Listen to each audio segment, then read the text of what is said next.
Chairman peoples party Bilawal Bhutto का अमरीका Iran अमन मुआहदे का खैर मकदम। कहा, अमन मुआहदा कशीदगी में कमी और मुज़ाकरात के जरिए अमन की तरफ अहम कदम है। वज़ीर आज़म शहबाज शरीफ को खराज तहसीन पेश करता हूँ। इलाकाई इस्तेहकाम के लिए फील्ड मार्शल सैयद आसिम मुनीर की साबित कदम हिमायत की भी तारीफ।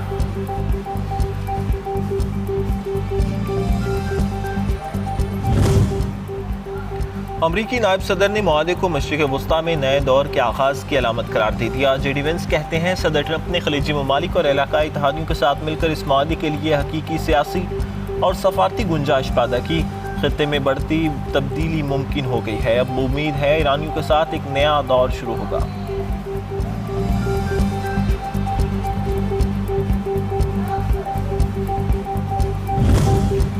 फ्रांस का वाशिंगटन और तेहरान के दरमियान तय पाने वाले मुआहदे का खैर मकदम। सदर मैक्रोन कहते हैं, फ्रांस लेबनान की हुकूमत की हिमायत जारी रखेगा। बरतानिया के साथ कायम बैनुल-अक़वामी मिशन भी मदद के लिए तैयार है। हमारे पास वसाइल मौजूद हैं और हम इन्हें इस्तेमाल करने के लिए तैयार हैं।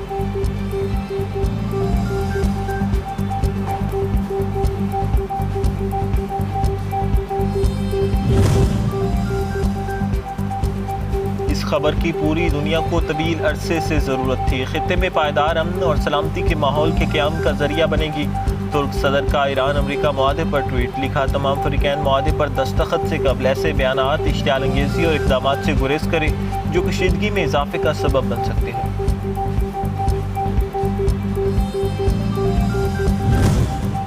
कतरी वज़ीर आज़म का कहना है कि कतर इन तमाम इलाकाई और बैनुल-अक़वामी फ़रीक़ों का शुक्रिया अदा करता है जिन्होंने समझौते तक पहुँचने के लिए साज़गार हालात पैदा करने में किरदार अदा किया। कतरी वज़ीर आज़म ने ट्वीट में लिखा, तमाम फ़रीक़ आइंदा होने वाले मुज़ाकरात में मुस्बत और तामीरी अंदाज़ अपनाएंगे ताकि इस पेशरफ्त को मज़ीद मुस्तहकम किया जा सके। हम उस साइड हुकूमत का एक बार फिर अपोजिशन को मिल बैठने और बातचीत की दावत। वज़ीर इत्तलात तौला तारट ने कौमी असम्बली के फ्लोर पर अपोजिशन को बातचीत की पेशकश करते हुए कहा, एहतजाज अपोजिशन का हक है। बानी पीटीआई के बयानात ऑन रिकॉर्ड हैं। ये लोग पाकिस्तान को डिफ़ॉल्ट कराना चाहते थे। इन्होंने IMF को कर्ज से मना करने के लिए ख़त लिखे। काश उस वक्त आपने शहबाज शरीफ की मिसाक़ जमहूरियत की बात मानी होती।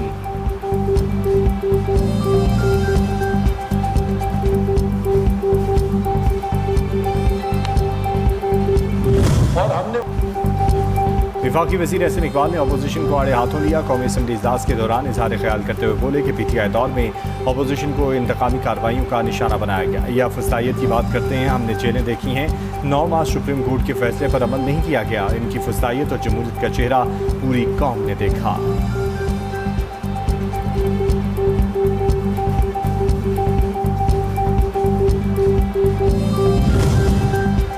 कौमी असम्बली में वफाकी बजट पर गर्मा गर्म बहस। हुकूमती इत्तेहाद पीपल्स पार्टी भी अपोजिशन की हमज़बान। बजट को अवाम दुश्मन करार दे दिया। पीपल्स पार्टी रहनुमा शर्मिला फारूकी ने कहा, हुकूमत ने बजट में नौजवानों की कीमत समोसे से भी सस्ती लगा दी है।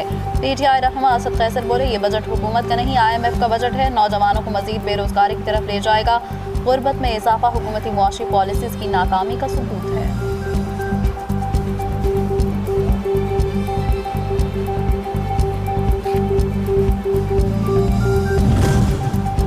पहले हमारा कर्ज 85,000 अरब था। इस साल भी कर्ज 7,200 अरब रुपए बढ़ जाएगा। हुकूमती बजट बेमानी है। सीनियर सियासतदान शाहिद खान अब्बासी की न्यूज़ कॉन्फ्रेंस। कहा, हुकूमत इजाफी कर्ज और टैक्स बढ़ाकर अखराजात पूरे करती है। सबसे पहले कानून की हुक्मरानी ज़रूरी है। 3,000 अरब दिफा, 8,000 अरब सूद पर खर्च कर रहे हैं।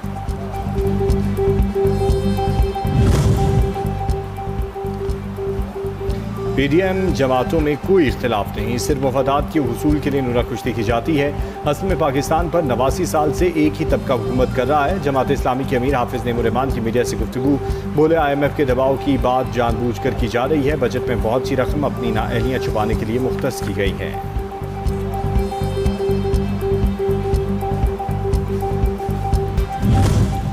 और फीफा वर्ल्ड कप 2026 के दिलचस्प और सनसनीखेज मुकाबले जारी। जापान और नीदरलैंड्स का दिलचस्प मैच 2-2 गोल से बराबर। जर्मनी ने ओरासो को 1 के मुकाबले में 7 गोल से हरा दिया। आयरी कोस्ट ने एक्वाडोर को 1 के मुकाबले में 0 गोल से शिकस्त दी। स्वीडन ने ट्यूनीशिया को 5 के मुकाबले में 1 गोल से पिछाड़ दिया।